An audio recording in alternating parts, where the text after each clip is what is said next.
오늘 우리에게 은혜 주신 하나님의 말씀은 이사야 59장 21절 말씀, 우리 한 절 말씀 함께 합독하겠습니다. 시작. 여호와께서 이르시되 내가 그들과 세운 나의 언약이 이러하니 곧 내 위에 있는 나의 영과 내 입에 둔 나의 말이 이제부터 영원하도록 내 입에서와 내 후손의 입에서와 내 후손의 후손의 입에서 떠나지 아니하리라 하시니라. 여호와의 말씀이니라. 아멘. 네, 또 하이델베르크 유리문답 우리 주기도문에 대해서 또 계속해서 공부하고 또 함께 나누며 또 결단하는 귀한 시간 되기를 소망드립니다. 오늘은 123문에 대해서 함께 또 나누어 보도록 하겠습니다. 또 복습 시간입니다. 여러분들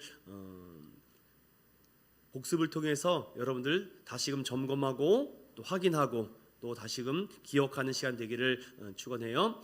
성도들의 삶을 위한 기초 안내서가 있습니다. 그 안내서의 대표적인 그리스도인으로서 기억, 반복해야 되는 믿음이 있다면 바로 세 가지 사도신경과 10계명과 주기도문이 있다. 현재는 우리가 주기도문 배우고 있는데 향후 사도신경과 10계명도 다 배울 계획에 있습니다. 그래서 사도신경은 무엇에 대한 정리다? 믿음에 대한 정리. 10계명은 사랑에 대한 정리. 이걸 좀 세분하면 하나님 사랑과 이웃 사랑이 있겠죠. 그리고 주기도문은 소망에 대한 정리다. 이 소망에 대해서 우리 그리스도인들이 이 땅에서 어떻게 소망하며 살아가야 되는지를 주님이 가르쳐 주신 이 기도문을 통해서 기억할 수 있다. 그래서 마태복음 6장에 너희는 이렇게 기도하라 라고 크게 주님께서 두 가지의 명제를 내려주셨는데, 기도는 주님께서 명령하신 것이기에 내가 하기 싫다 안 하겠다라는 문제는 절대 아니다라는 것과 우리가 배워야지만 되는 것이다. 왜? 우리의 육을 위한 기도는 누구나 할 수 있지만 영을 위한 기도는 주님께서 우리에게 가르쳐 주셔야지만 할 수 있기 때문이다라고 교리는 가르쳐주고 있어요. 그래서 기도를 배우지 않고 열심히만 기도한다면 건강하고 균형 잡힌 기도 생활을 하기 어렵죠. 우리 인천교회 성도들은 기도를 너무 잘해서 이런 배움의 시간이 필요할까라도 하지만 또 이 배움을 통해서 더 정확하고 구체적으로 배워가는 것도 중요해서 반복을 통한 진전이 있어야 됩니다. 아무리 많은 것을 알았다고 해도 진전이 없으면은 배움의 의미가 없지 않겠습니까? 그래서 우리가 116부터 기도에 대해서 왜 기도하는지, 기도의 필요성에 대해서 우리가 살펴봤죠. 하나님의 명령이었고 또한 간구만 있는 것이 아니라 감사도 있다. 그래서 기도의 간구와 감사 이 두 가지가 같이 흘러가야 된다. 그 가운데 감사하는 자에게 은혜와 성령을 부어주심으로 그리스도인이 기도해야 되는 분명한 목적과 이유를 우리가 살펴봤고, 그렇다면 어떻게 기도합니까? 라는 말에 기도에는 분명히 방식과 태도가 있는데 하나님의 말씀으로 기도하고 위로부터 임하는 지혜를 가지고 기도해야 된다. 그리고 그 마음이 항상 겸손해야 되고 또한 확신과 굳은 신뢰를 가지고 기도하며 반드시 기도 후에는 예수 이름을 붙잡고 예수 이름으로 기도해야 된다라는 것이 어떻게 기도하는 핵심적인 내용이었으면, 그럼 무엇을 위해서 기도해야 되느냐? 그 기도에 대한 내용이 주님이 가르쳐 주신 이 기도문에 다 있다라고 말씀을 드렸습니다. 또 120문과 21문에는 기도의 대상을 먼저 우리가 불러봐야 되는데, 우리 아버지 하늘에 계신, 그러니까 하늘에 계신 우리 아버지를 먼저 불러야 된다. 거룩하신 하나님, 사랑의 하나님, 소망의 하나님, 여러 가지 하나님을 부를 수 있지만 아버지 하나님을 부를 수 있는 것이 가장 좋고 적절한 부르심이다라는 것을 살펴봤습니다. 그래서 전 시간에 그렇다면은 그 기도의 대상이신 하나님에 대해서 우리의 기초와 우리의 믿음을 불렀다면은, 그러면 첫 번째로 간구해야 될 것이 무엇이냐라고 말하는 것에 그 이름이 거룩히 여김을 받게 해달라는 기도였습니다. 왜 그 이름이 거룩히 받게 돼야 되느냐? 하나님이 스스로 자신을 계시하고 스스로 그 거룩함을 드러내었기 때문에 하나님에 대하여 알기보다 하나님을 알아야지만 그 이름에 우리도 거룩에 동참할 수 있다라고 살펴봤고, 그 이름의 거룩함을 아는 자들은 주님의 그 행하심과 거룩과 경배에 찬양 드려야 한다. 더 나아가 주님의 그 전능하심과 지혜와 선함, 의와 자비와 진리를 항상 우리가 빛과 소금이 되어서 그의 이름이 항상 높아질 수 있도록 주 앞에서 낮추라 그가 높여주신다라고 하신 말씀이죠. 그래서 그분께서 우리가 그분의 이름을 높여드리면 주님께서 우리를 높여주신다. 그분의 은혜를 받아 삶을 지도해 주시고 생각과 말과 행동까지도 인도하신다 라고 말씀하죠. 그래서 우리가 이 땅에 사는 동안 예수 믿는 사람으로서 주님의 이름을 더럽히려고 하지 않고 오직 영예롭고 찬양 돌려야 된다. 그의 이름에 능력이 있다라는 것을 우리가 자, 이제는 첫 번째 이름에 대해서 하나님의 영광과 뜻을 구했다면 이제 두 번째 나라에 대해서 오늘은 살펴보겠습니다. 오늘은 조금 더 여러분들에게 이해를 돕기 위해서 그림 언어로 준비했으니까 좀 더 이해가 잘 될 거라고 생각이 듭니다. 자, 먼저 우리가 기억하고 생각해야 될 것은 이 나라라는 것이 무슨 말인지를 좀 이해를 해야 될 것 같아요. 우리가 하나님께 구하는 그 기도가 세 가지가 특별히 있는데, 이름이 거룩히, 나라가 임하옵시며 뜻이 이루어지길 원한다는 것은 엄밀히 말하면 같은 기도입니다. 같은 의미라는 것이죠. 즉 이름이 거룩히 여김이 받으면은 나라가 임하는 것이고, 이름이 거룩하게 나라가 이 땅에서 임하면 주님의 뜻이 이루어지는 것이죠. 그러니까 이 맥락상 이 세 개지의 기도는 같은 기도라는 것입니다. 자, 그렇다면 이 나라라는 것이 어떤 컨트리적인 의미가 아니라 성경은 그 나라를 킹덤이라는 말로 표현합니다. heaven, kingdom of heaven이라고 해서 주님의 나라를 왕국의 의미로 표현하고 있는데, 우리가 일반 상식으로 어떤 나라가 세워질 수 있으면은 반드시 세 가지가, 우리 사회 시간에 배웠죠. 나라가 세워지려면은 세 가지가 반드시 있어야 됩니다. 국민, 영토, 주권.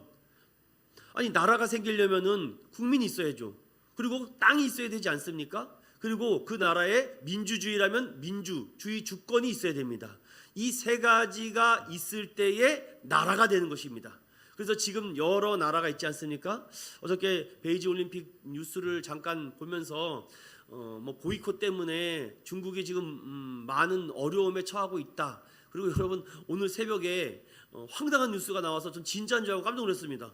여러분 아시는 분들은 알겠죠? 러시아가 우크라이나를 침공했다 그래가지고는 전쟁 난 줄 알았습니다. 그런데 오보였죠.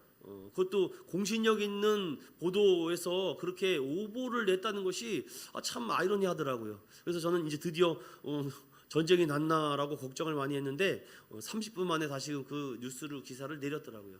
이처럼 나라와 나라가 전쟁하는 것이 끊이질 않습니다. 지금도. 그렇다면은 이 하나님 나라, 유나이트 킹덤이라고 저 영국은 자기들이 옛날에 잉글랜드라고 말하는데 요즘은 영국을 UK라고 말합니다. 유나이티드 오브 킹덤. 그래서 미영제국이랄까, 연합 영국인가요? 그렇게 표현하더라고요. 미국도 USA라고 표현하지 않습니까? 미국을 유나이트 오브 아메리카 뭐더라요? USA, 스테이트 아메리카인가 뭔가요? 맞죠? 제가 알기로는 그렇습니다. 그렇게 자신들 표현하는데, 그럼 우리나라는 어떻게 표현합니까? 올림픽 안 보셨어요? 우리나라 어떻게 표현합니까? 영어 이니셜로 KOR로 표현합니다. 코리아 오브 리퍼블릭, 그러니까 공화국이죠, 쉽게 말하면요. 그렇게 표현합니다. 그래서 그런 것도 여러분들 알아두면 좋은 상식이 돼요. 그래서 동계올림픽에 보니까 역대 가장 적은 나라가 참석한 것 같아요. 100개 나라도 참석 못했는데 어저께 우리가 70 몇 번째로 나가는 걸 보고 참 이제는 올림픽도 많은 사람들에게 돈벌이가 안 되는지 흥미가 많이 떨어지는 것 같아요. 그런데 지금 전 이 지구촌에 가장 땅덩어리가 큰 나라가 어디입니까? 중국이요? 러시아입니다. 러시아가 땅덩어리가 제일 커요. 그런데 그 큰 땅덩어리를 절반도 못 사용하죠. 그 북반구 쪽에 있기 때문에 추워서 그 땅을 만들 수가 없습니다. 그래서 저도 가보지 않았는데 저기 모스크바도 영하 30도 이상 내려간다고 하죠. 그래서 굉장히 추운 나라라고 합니다. 다시 성경으로 돌아와서, 그런데 하나님의 나라에도 이 하나님의 나라가 되기 위한 세 가지 조건이 필요해요. 그것이 반드시 믿음의 신자, 즉 믿음의 성도가 있어야 되죠. 그리고 그 나라를 갈 수 있는 어떤 특정한 장소가 있어야 됩니다. 그리고 그 나라의 주권은, 우리 나라는 그 국민이 주권인데 하나님의 나라는 하나님이 나라의 주권입니다. 하나님의 왕권. 그래서 이 세 가지가 있는 것이 하나님의 나라라는 거. 저희 한번 다시금 잠도 깨우는 의미에서 하나님의 나라가 채워질 수 있는 세 가지 조건 해보겠습니다. 1번 시작. 성도. 2번 특정한 장소. 세 번째 하나님 왕권. 이 세 가지가 있어야지 하나님의 나라입니다. 자, 그렇다면 이 의미를 다시금 바꾸면 이 하나님의 나라가 있는 곳이 어디입니까? 바로 교회가 되는 것이고, 작게는 내가 교회가 되는 것입니다. 왜냐하면 내가 성도고 내가 특정한 하나님의 나라의 장소를 사모하며 하나님의 나라를 주장하시기 때문에 내가 하나님의 나라가 되는 것이죠. 그래서 성경은 여기 있다 저기 있다 하는 것이 아니라 하나님 나라가 어디 있다고 말합니까? 내 안에 있다라고 말하는 겁니다. 그래서 그 의미가, 하나님의 나라라는 의미가 어떤 지리학적으로 말하는 것이 아니라, 하나님의 나라라는 것은 믿는 성도가 있고 믿는 성도 신자가 있어야 되고, 그리고 그 하나님의 나라의 천국에 대한 분명한 확신이 있어야 되고, 그리고 그 나라를 주장하시는 하나님이 그리스도고 주심을 믿은 자들이 하나님의 나라입니다. 그러니 그 어디나 내가 가는 곳이 하나님의 나라가 된다는 것이죠. 그래서 이걸 정리하면은, 성도들의 삶을 통해 하나님이 영광 받으시며 그의 뜻이 이루어지는 장소가 하나님 나라입니다. 그러니까 이런 세 가지 조건을 갖춘 사람이 하나님의 나라가 되는 것이고, 그것이 교회가 된다는 것입니다. 자, 좀 더 이것을 구체적으로 이제 살펴보면서 성경 구절을 찾아가며 우리 한번 묵상해 보도록 하겠습니다. 자, 먼저 몇 가지 그림을 제가 소개를 해드릴 텐데요. 여러분 이 그림 잘 기억해 주세요. 혹시 폴 고갱이라는 사람 아시죠? 폴 고갱이 그리는 그림 중에 무려 한 달 정도 걸려서 그린 그림이 있습니다. 이 그림이 우리는 어디에서 와서 어디로 가는가라는 이 그림인데, 이 그림을, 전체 그림을 제가 확대해서 보여드릴 텐데, 이 그림 한 장 안에 굉장히 놀라운 것들이 숨겨져 있습니다. 제가 화살표를 어떻게 그렸죠? 오른쪽에서 왼쪽으로 이렇게 그렸습니다. 그러면은 이 오른쪽에 있는 그림부터 한번 보세요. 오른쪽에 있는 그림에서부터 천천히 왼쪽으로 쭉 가면은 뭐가 보이십니까, 여러분? 이게 보여야 되는데요. 제가 아까 폴 고갱이 이 그림의 제목을 보면 유추할 수 있죠.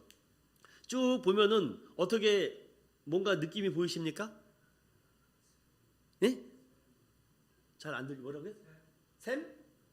샘, 예, 샘. 또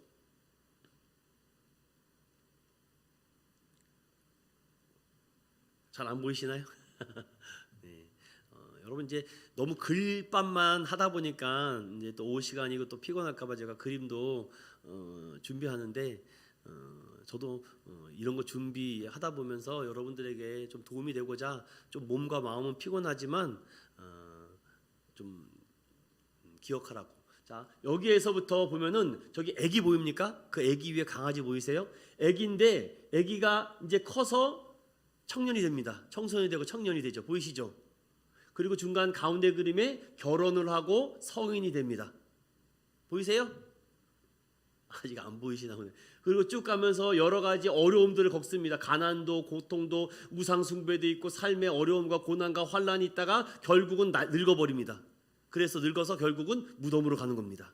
이게 폴 고갱이 우리는 어디서부터 와서 어디로 가느냐, 이 인생의 패턴이 똑같다는 겁니다. 나서 살다가 죽는다. 나서 살다가 죽는가. 도대체 그들이 가야 될 곳은 어딘가? 그들이 머물 곳은 어딘가? 그들이 끝내 가야 될 그 나라는 어디인가를 이 폴 고갱이 그린 그림이에요. 한 장 그림을 한번 더 보겠습니다. 제가 이 그림을 찾으면서 제가 지난 시간에 요한 설교를 잠깐 하면서도 브리헐이라는 사람이 예수가 설교하는 갈릴리 해변을 그린 겁니다. 여러분 예수님이 보이세요? 예수님이 하도 안 보여서 제가 확대해 가지고서는 지금 화살표를 제가 그려놓은 것입니다. 그런데 우리가 보통 그림을 그리면은요 주인공 시점으로 그리지 않나요? 그렇잖아요. 주인공이 더 확대되고 부각되기 위해서 그리는데 여기는 주인공은 거의 안 보입니다. 거의 안 보여요. 여러분들 지금 그림이 커서 그렇죠. 워낙 작습니다. 그래서 저기가 예수님이 서 있어서 설교했던 위치가 아닐까라고 추측할 뿐입니다. 제가. 그런데 그 나머지 그림을 보세요. 여러분 그림이 이게 좀 깨끗하지 못해서 그런데 지금 사람들이 분주하게 살아가는 모습입니다. 저게 지금 막 먹고 마시고 살고 이렇게 하면서 그런데 뭔가 다른 점이 보이지 않으세요? 자, 일부는 지금 예수님의 말씀을 듣는 사람들이 있고 그리고 일부는 듣지 않고 자기들의 삶의 인생 삶에 바빠서 정신이 없습니다. 잡은 물고기를 정리하고 뭐 담고 하고 먹고 팔고 살고 하는 사람들이 있는 반면에 저쪽 무리에 아주 점과 같이 작게 그린 사람들은 그 예수님의 말씀을 듣고자 해서 모인 수많은 인파죠. 이처럼 그 당시에도 이렇게 극명하게 인생이 갈리고 있다는 것이죠. 누구는 선택을 받고 누구는 선택받지 못하고 이것이 거룩한 육인가 아니면 그렇지 않은가 이런 말씀을 통해서 하나님의 말씀을 듣고 회개하고 천국의 소망을 가진 사람은 하나님 나라를 소망하며 천국의 시민권을 받아 살아가며 어디서? 이 땅에서도. 우리는 그러죠. 어르신들 죽어서 극락 간다고 뭐 천당 간다고 하지만 하나님의 나라는 죽어서 가는 것이 아니라 사랑하는 여러분 죽어서 가는 것이 아니라 살아서 사후세계에 가는 것이 아니라 이 나라에서 이 땅에서 하나님을 왕으로 찬양하고 경배하는 자가 하나님 나라라는 것입니다. 여러분 믿으십니까? 그런 말입니다 지금. 그래서 이 그림을 통해서 극명하게 두 가지의 모습을 나눠주고 있죠. 자, 그렇다면 이제 성경책을 찾아가며 구체적으로 한 번 더 살펴보겠습니다. 먼저 나라가 임하시옵소서 이런 간구를 합니다. 하늘에 계신 우리 아버지여 이름이 거룩히 여김을 받으시오며 나라가 임하시옵소서. 나라가 임하시오며 라고 구하지 않습니까? 아까 그 나라라는 개념이 이런 개념입니다. 나라가 임한다라는 말은 하나님이 통치하는 나라, 하나님이 임재하는 나라가 임한다라는 것입니다. 그러면 하나님의 나라가 임한다는 것을 어떻게 알 수 있는가?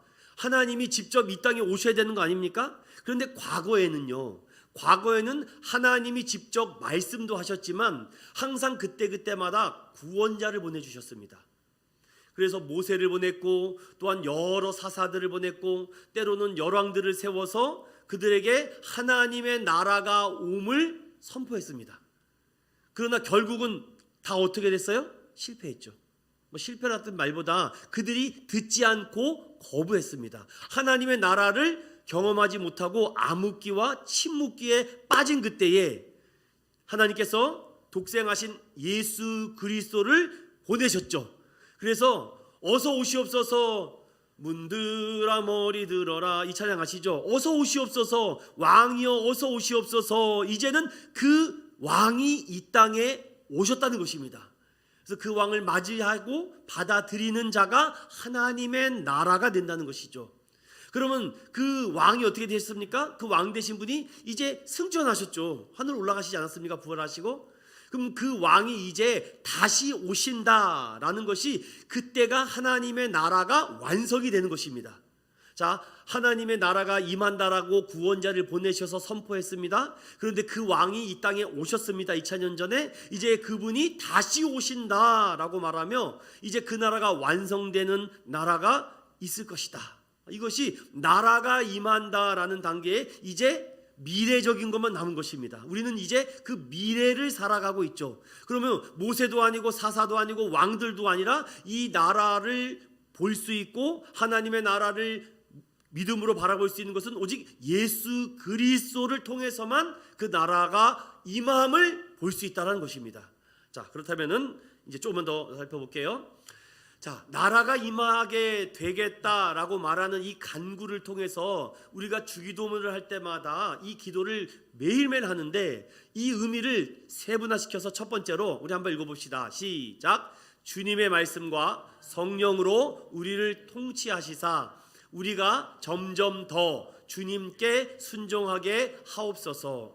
나라가 임하여 주시옵소서라고 기도한다라는 것은 주님의 이 말씀과 주님의 성령으로 우리를 다스려 달라고 구하는 것이며, 그리고 우리가 점점 신압으로 주님께 복종과 순종하게 해달라는 간구의 의미가 담겨져 있는데, 제가 성경 몇 구절을 찾아 갖고 왔어요. 먼저 시편 119편 5절을 열어봅니다.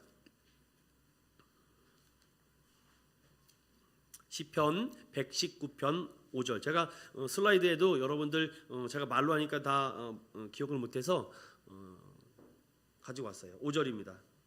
시편 119편 5절 다 같이 봅니다. 시작. 내 길을 굳게 정하사 주의 율례를 지키게 하소서. 이 말씀을 보니까 주님의 가는 길에 나의 길을 강건케 해주시고, 그리고 주님의 말씀과 성령으로 지키게 해달라는 말씀이 시편에 나와 있고, 또 한 번 더 볼까요? 시편 143편 10절입니다.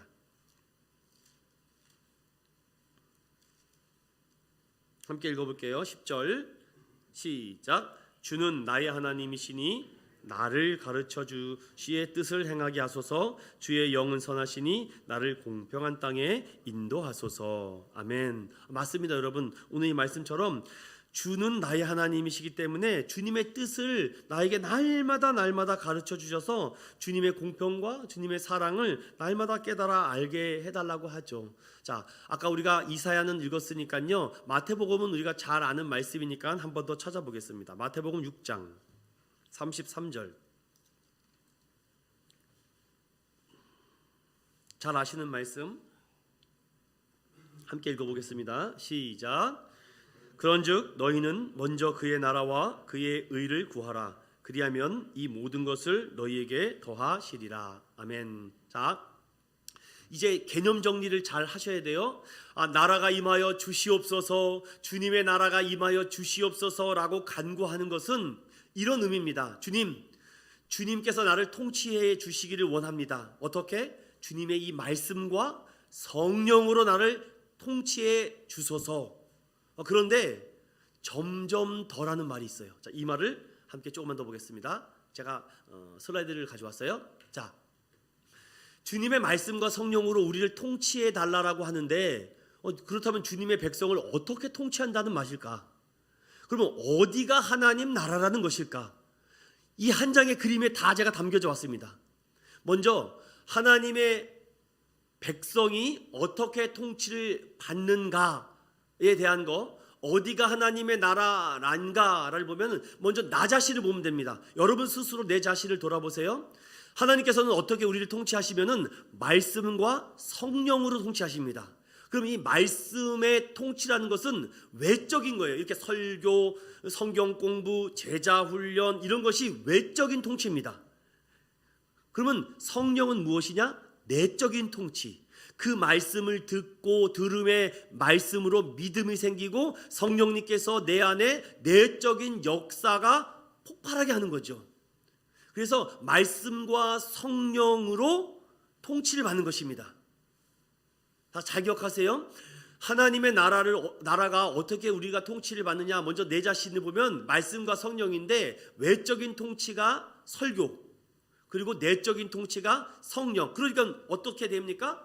말씀은 있는데 성령이 없으면 통치가 안 됩니다. 또 성령은 있는데 말씀이 없으면 통치가 안 되는 겁니다. 두 가지가 같이 가야 된다는 것이죠. 그래서 어떤 사람은 성경은 덮어놓고 산에 올라가서 기도만 하는 사람이 있습니다. 막 벌벌벌 떠는 사람들, 막 계시를 내려주소서, 신령한 영을 내려주소서. 한편으로는 맞는 것 같지만 말씀이 없으면은요 주님이 통치하지 못합니다. 자신이 막 이상하게 생각을 하고 멋대로 해석하죠.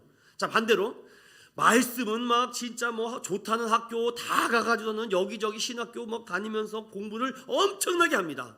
그런데 그 안에 성령이 없으면은 교만해집니다. 이해되셨죠, 여러분들? 그래서 이 말씀과 성령이 통치를 하심으로 말미암아 우리가 하나님 앞에 철저히 낮아지고 순종하는 것이구나. 그곳이 바로 하나님의 나라라는 것입니다. 내 안에 말씀이 있고 성령님의 음성으로 말미암아 주님이 나를 통치하시는 그곳이 하나님의 나라죠. 자, 그런데 여기에 점점 더라는 말이 있습니다. 점점 더라는 것은요, 바로 이런 의미죠. 오늘 이 하이델베르크 요리문답을 쓴 우르시누아스도 이런 말씀을 합니다.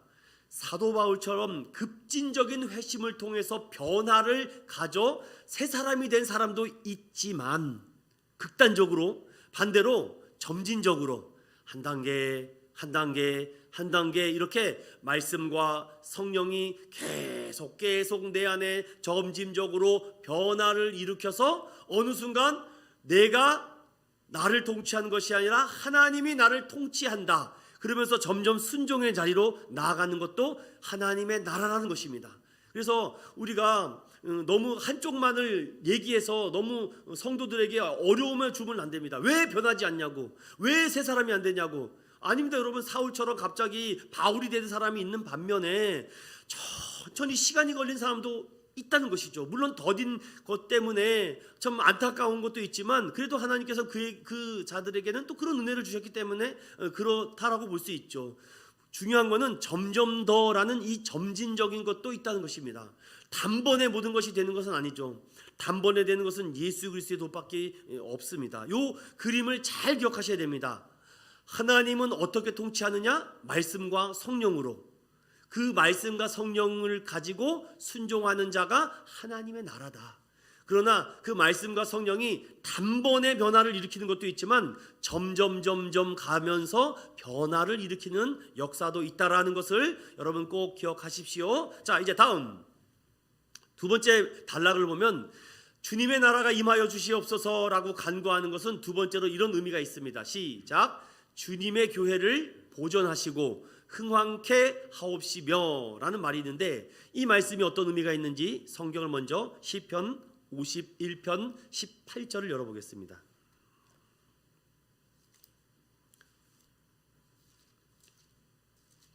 시편 58편 18절. 시편 51편, 죄송해요. 눈이 이렇게 자꾸 이게 어른거리는지. 시편 51편 18절. 저기 슬라이드에 있는 게 정확한 겁니다. 제가 지금 이렇게 눈이 잘 안 보여가지고선 함께 읽겠습니다. 시작. 주의 은택으로 시온의 선을 행하시고 예루살렘 성을 쌓으소서. 자, 주님의 은택이라는 것이 있죠. 여러분, 은택이라는 말 혹시 어떤 말인지 혹시 아십니까? 제가 예전에 이 은택이라는 말이 너무 은혜가 돼서 한번 조사를 한 적이 있었는데, 이게 은혜 은자에 덕택자를 쓰더라고요. 보니까 이것이 이제 물이 바닥까지 엿보이는 못이 은택이라고 하죠. 이런 의미가 담겨져 있다고 합니다. 그만큼 깊고 깊은 의미가 있다라고 합니다. 그래서 이 시온의 선을 행하시고 은택을 달라. 그리고 시편 122편 6절 7절. 이 저 글씨가 이렇게 잘 안 보이죠? 눈이 이렇게 침침해지지 갑자기. 시편 122편 6절과 7절입니다. 함께 읽어보겠습니다. 시작. 내 성 안에는 평안이 있고 내 궁중에는 형통함이 있을지어다. 내가 내 형제와 친구를 위하여 이제 말하리니 내 가운데 평안이 있을지어다. 자꾸 성 얘기를 합니다. 지금 이 캐슬에 대한 얘기를 하고 있는 거 보면은, 오늘 과거는 성전이고 성이지만 오늘은 교회를 얘기하고 있는 것입니다. 그만큼 교회를 형통함이 있고, 교회를 평안함이 있고, 교회를 건강하고, 교회를 강하고, 교회를 은택하게 하는 것이 필요하다라고 말하죠. 자, 그렇다면은 마태복음은 다 아시는 말씀이기 때문에 넘어가면서 사도행전 2장 46절 47절을 열어보겠습니다. 사도행전 2장 46절과 47절입니다. 함께 읽어봅시다. 시작. 날마다 마음을 같이하여 성전에 모이기를 힘쓰고 집에서 떡을 떼며 기쁨과 순전한 마음으로 음식을 먹고 하나님을 찬미하며 또 온 백성에게 칭송을 받으니 주께서 구원받는 사람을 날마다 더하게 하시니라. 여기까지. 자, 중요한 것은 하나님 나라가 임하게 해달라고 기도하는 그 의미에는 주님이 세워주신, 즉 피값으로 세워주신 그 교회를 보존해 달라는 것입니다. 자, 여러분, 보존과 보전. 자, 우리 애국가의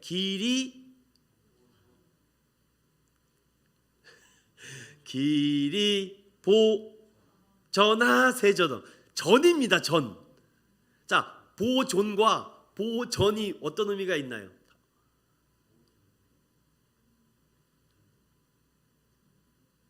자, 너무 어렵나요? 환경 뭐라 그러죠? 환경보존입니까? 환경보전입니까? 보전이죠. 헷갈립니까? 무형문화재 보존입니까? 보전입니까? 보존이죠. 그럼 이제 보존과 보존의 의미 아시겠어요? 그렇죠. 우리 김성희 선생님 정확히 알고 계시네요.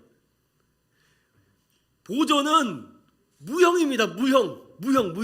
그러니까 뭐 물, 뭐랄까 하늘, 뭐 어떻게 이 말 설명이 되나요? 근데 보존은 자 여기 컵이 있어요.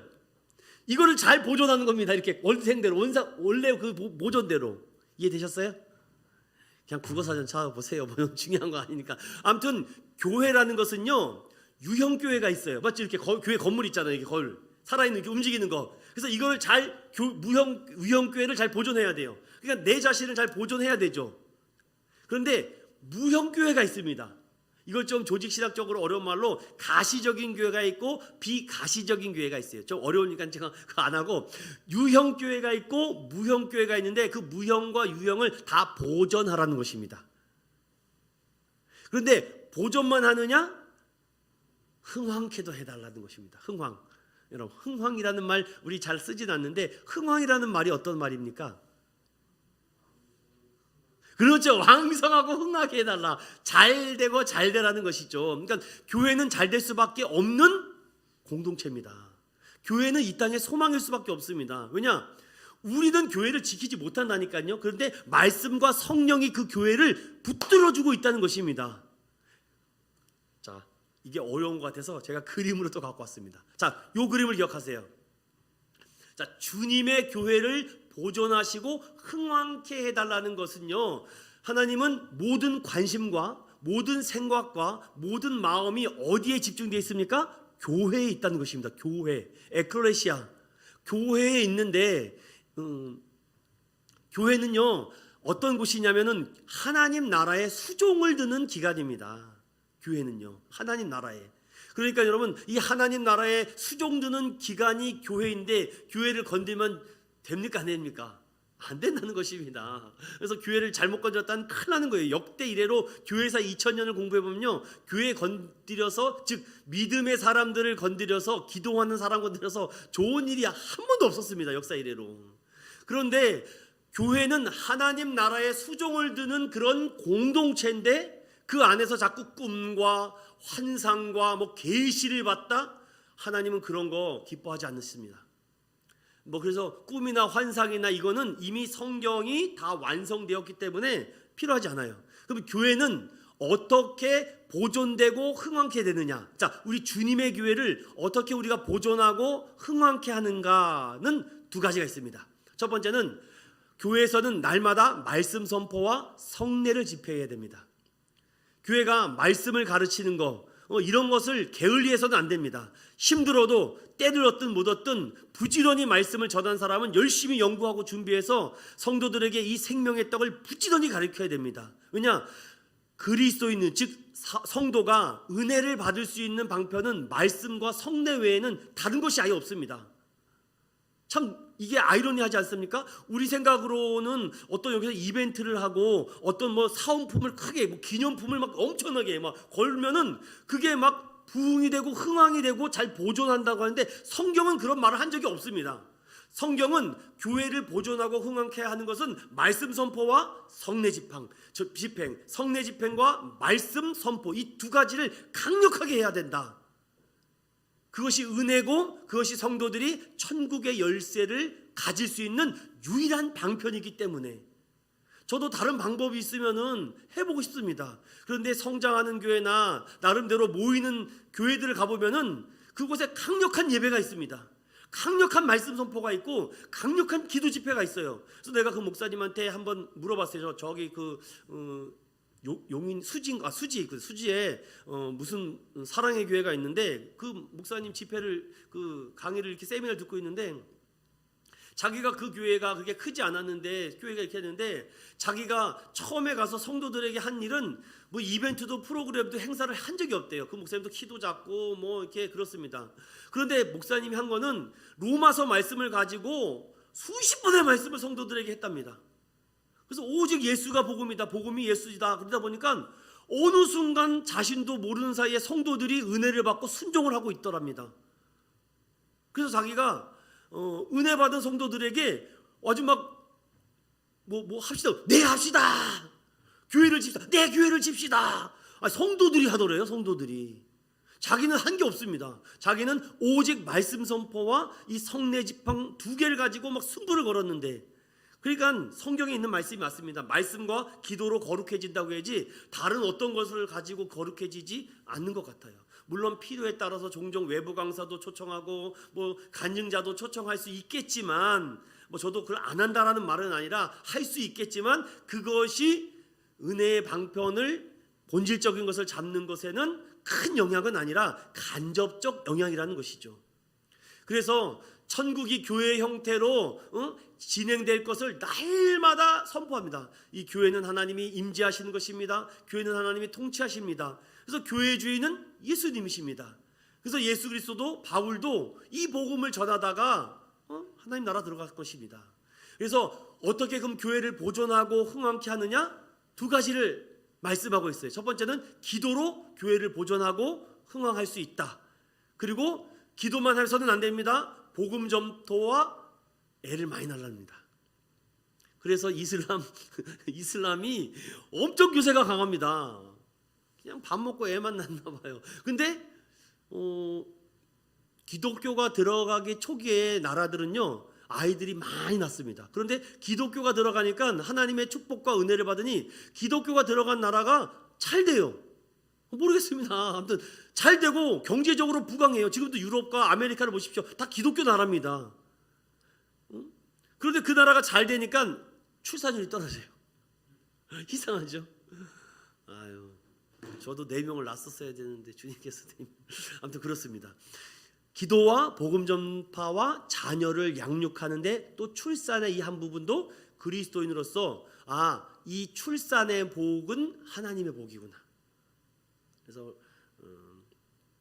이런 교회를 보존하고 흥황케 하는 말씀을 한번 살펴봤습니다. 자, 그렇다면 세 번째로 나라가 임하게 해달라는 말 속에는요, 세 번째로는 이런 의미가 담겨져 있습니다. 함께 읽어볼게요. 시작.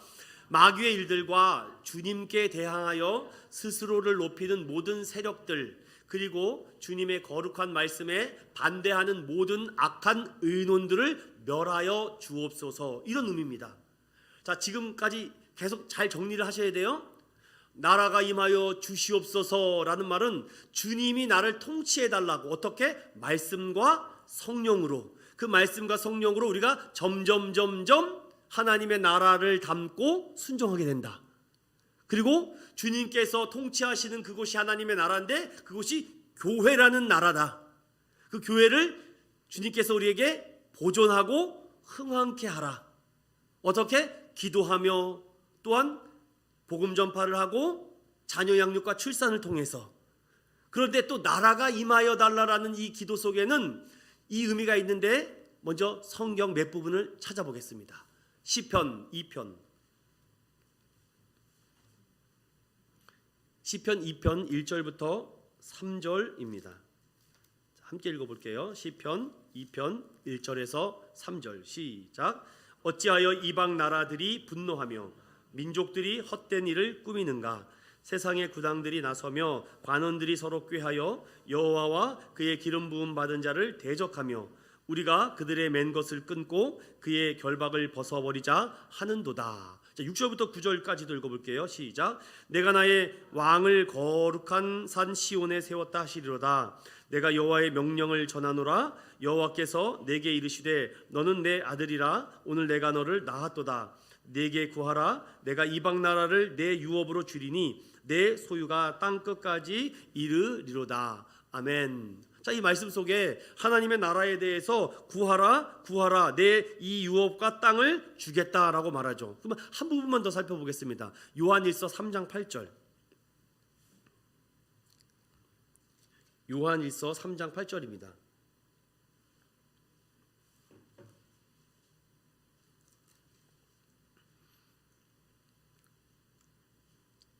8절, 9절 이 두 절 읽어보겠습니다. 시작. 죄를 짓는 자는 마귀에게 속하나니 마귀는 처음부터 범죄함이라. 하나님의 아들이 나타나신 것은 마귀의 일을 멸하려 하심이라. 하나님께로부터 난 자마다 죄를 짓지 아니하나니 이는 하나님의 씨가 그의 속에 거함이요 그도 범죄하지 못하는 것은 하나님께로부터 났음이라.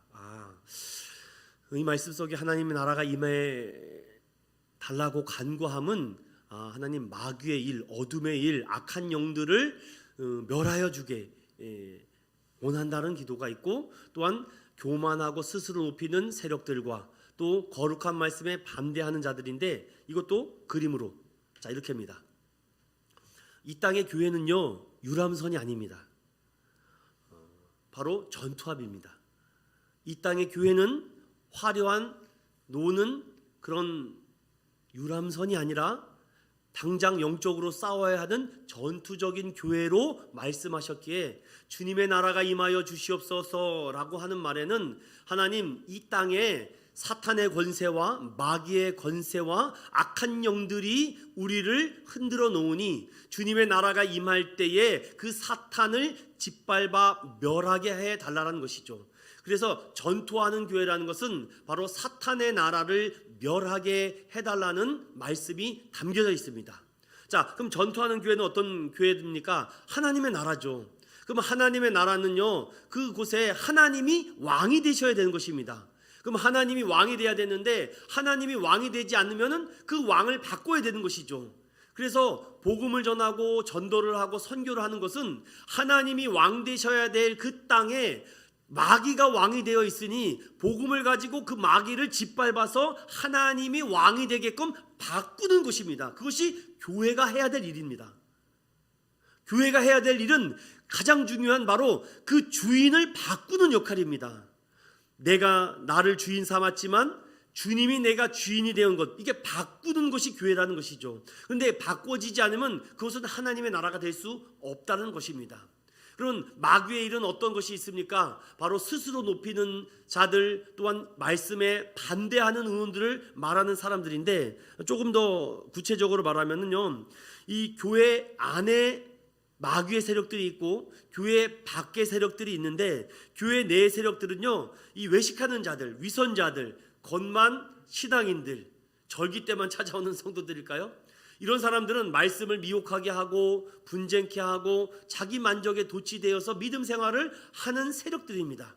거짓의 앞잡이죠. 오늘 여기처럼 처음부터 마귀는 범죄하였다라고 말합니다. 그럼 교회 밖의 세력들이 있습니다. 교회 밖의 세력들은 우리의 신앙을 전체를 엎어버리는 악의 세력들이죠. 타종교, 이단, 신천지, 여호와의 증인, 통일교, 이런 반성경적인 가치들을 가지고 하나님의 나라를 위협하는 것, 이것을 우리가 하나님 나라가 임하여 주시옵소서라고 말할 때 사탄의 나라를 멸하고 하나님의 나라로 바꿔달라고 기도하는 내용이 담겨져 있는 것입니다. 이렇게만 이해하시면 돼요. 하나님 나라가 임하여 주시옵소서라고 말할 때 하나님의 나라를 흔들어 버리고 본질을 망가뜨리는 모든 악한 사탄의 세력과 마귀의 세력들을 무너뜨리게 해달라고, 이 의미가 킹덤함에 담겨져 있습니다. 자, 이제 마지막으로 나라가 임하여 되겠다라는 말 속에는요 마지막으로 이런 깊은 의미가 담겨져 있습니다. 함께 읽어볼게요. 시작. 주님의 나라가 온전히 이루어져 주께서 만유의 주가 되실 때까지 그리 하옵소서라는 말이 담겨져 있죠. 자, 이 한 줄에 이 나라에 임하옵소서라는 말을 가지고 이렇게 네 개의 카테고리로 또 나눠지고, 그 네 개의 카테고리 안에서 또 여러 가지 그 의미를 부여하며 지금 나눠가고 있는 것입니다. 다 찾아보기가 어렵기 때문에 고린도전서 15장 28절만 열어보겠습니다. 고린도전서 15장 28절만 다 같이 읽어보겠습니다. 28절입니다. 시작. 만물을 그에게 복종하게 하실 때에는 아들 자신도 그때에 만물을 자기에게 복종하게 하신 이에게 복종하게 되리니 이는 하나님이 만유의 주로서 만유 안에 계시려 하심이라. 아멘. 우리가 만유, 이 만유라는 말이 제가 이걸 어떻게 이걸 해서 이해를 시켜드릴까? 그러니까 이것도 그림 언어로 볼 수밖에 없습니다. 이거는 너무 어려워서 이 그림을 기억하면 됩니다, 여러분들. 만유라는 것은 바로 만유의 주제 이렇게 찬양도 있지 않습니까? 만유라는 것은요, 그 영광의 나를 말하는 것인데, 만유는 곧 주님의 나라가 온전히 이루어지기를 간구하는 것. 만유의 주가 되실 때까지, 그 만유의 주가 영광의 날이 오시는데, 성경은 그것을 재림 예수, 즉 예수님이 이 땅에 다시 오시는 미래적인 의미를 가지고 있다. 그래서 주님의 나라가 임해 달라라고 말하는 것은 주님의 나라가 온전히 이루어지는 그날이 언제냐? 예수님이 다시 오시는 날인데, 여기서 정신을 차려야 될 것은 뭐냐면은 주님이 다시 오신다라고 하는데 여기저기서 사이비와 이단 종파들이 이제 온다 저제 온다라고 그런 말에 흔들리지 말아라. 성경은 그날과 그 시는 아버지만 아신다. 미래적인 의미로 담겨져 있어서 만유의 주가 되실 때까지 주님이 오셔야지만 온전히 된다. 그러면 너희가 기도와 소망으로 이 땅에서 살아가라. 그래서 오늘을 하나님 나라로 살 수 있는 힘은 기도와 소망을 가지고 살아가야 된다는 것으로 정리를 냅니다. 그럼 그 하나님의 나라가 어떻게 임할 수 있습니까? 사람의 노력과 사람의 어떤 운동과 사람의 어떤 치성과 절대로 그렇게 하나님의 나라가 올 수 없고, 하나님의 나라가 올 수 있는 그 길은 바로 하나님이 임재하고 통치하는 것, 그것이 하나님의 나라라는 것입니다. 그것을 우리가 기도하고 열망하고 소망하는 것밖에 없다는 것이죠. 그래서 하나님의 나라는 예수님이 말씀하신 것처럼 하나님이 왕으로 찬양받으시며 다스리는 그것이 하나님의 나라는 것입니다. 자, 오늘 저는 여기까지 말씀을 드리고 한번 여러분들 생각해 볼까요? 한번 여러분 스스로 한번 답해 보십시오. 나라가 임하옵소서라는 간구는 결과적으로 무엇을 구하는 것입니까? 말씀과 자, 하나님의 나라가 임하여 주시옵소서라고 간구하는 것은 우리가 무엇을 구하는 것이다? 말씀과 성령을 구하는 것이다. 여러분, 이거 잘 정리하셔야 돼요. 우리가 주기도문만 맨날 주문처럼 외우면 뭐합니까? 이 의미를 알아야죠. 나라가 임해 달라는 것은 결과적으로 내 안에 말씀과 성령이 임하여 달라고, 통치해 달라는 것입니다. 말씀으로는 외적으로, 성령으로는 내적으로.